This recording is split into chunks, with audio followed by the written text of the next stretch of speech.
Neki od pripadnika naše vrste zaista mogu da se pohvale sposobnostima, koje drugima djeluju nadljudski. Svakako ste nekada poželjeli da posjedujete nadljudske moći, ali ste s vremenom pomirili s tim da ih nemate. Ali šta je s ljudima koji ih stvarno imaju? Ljudi sa super moćima zaista postoje. Danas ću vam predstaviti neke od njih. Uživajte! Wim Hof može bez odjeće da podnose ekstremno niske temperature. On drži Guinnessov rekord u kupanju kadi prepunoj leda. On objašnjava da može da podnese ekstremno niske temperature tako što ima sposobnost da sam zagrijava i podešava temperaturu svog tijela, koristeći samo svoj um. Kevin Richardson, poznat kao šaptač lavovima. Ovaj čovjek postao je poznat širom svijeta po tome što uspijeva da se sprijatelji sa divljim životinjama kao što su lavovi, hijene, leopardi i mnoge druge vrste.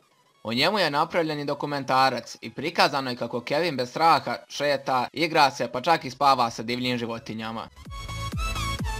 Claudio Pinto posjeduje urođenu moć da se pretvori u lika iz horor filma koji će svakog prestraviti. Može da izbaci očne jabučice 4 cm iz duplji, što znači 95% dalje od glave.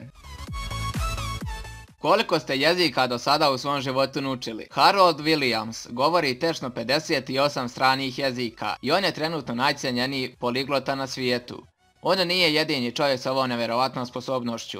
Ovu moć da jezike uče kao od šale imaju i John Browning, Joseph Caspar i mnogi drugi.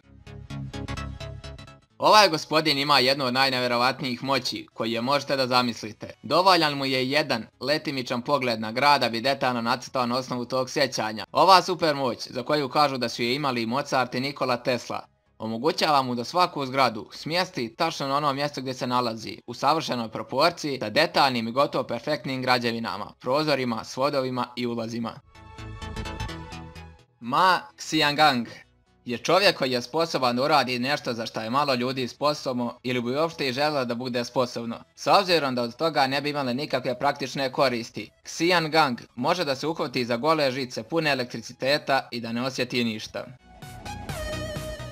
Shakuntala Devi, indijanski pisac poznat u svijetu pod nadimkom čovjek kompjuter.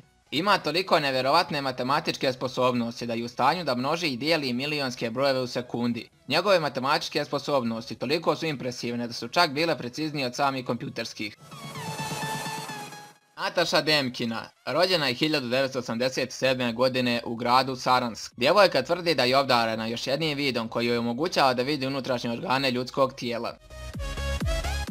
To bi bilo to, ljudi moji, što se tiče ovoga klipa. Ja se nadam da vam se klip svidio i da ste naučili neke nove stvari. Komentarima pišite temu za sljedeći video. Ne zaboravite se pretplatiti na kanal, da lajkujete ovaj video, da uključite ono zvonce, zapratite me na Instagramu. To je to, sad uživajte u pozdravima. Ok, ljudi moji, evo nas u pozdrave. Znači, ljudi, opet vas neću imenovati jer još uvijek za ljudi preklađen, iskreno vam kažem. A i previše vas, znači na ovaj zadnji klip vas je baš previše. Tako, ljudi, hvala vam puno na ogromnoj podršci i prešli smo 1000 subscribera, znači ono što je nevjerovatno. Hvala vam puno, znači uskoro će specijal, ljudi. Znači, ako želite, pišite komentare, to jest pišite pitanja u komentare ovoga klipa. Ako dođete do ovdje, ako ovo čujete, ako ne, ja ću vjerovatno izbaciti na Instagram. Znači, pišite pitanja, za vikend bi trebalo da uhvatim vremena da to snimim. Sad sam baš zauzet što se tiče škole, ljudi, ispitivanja, to imam već 10-ak dana.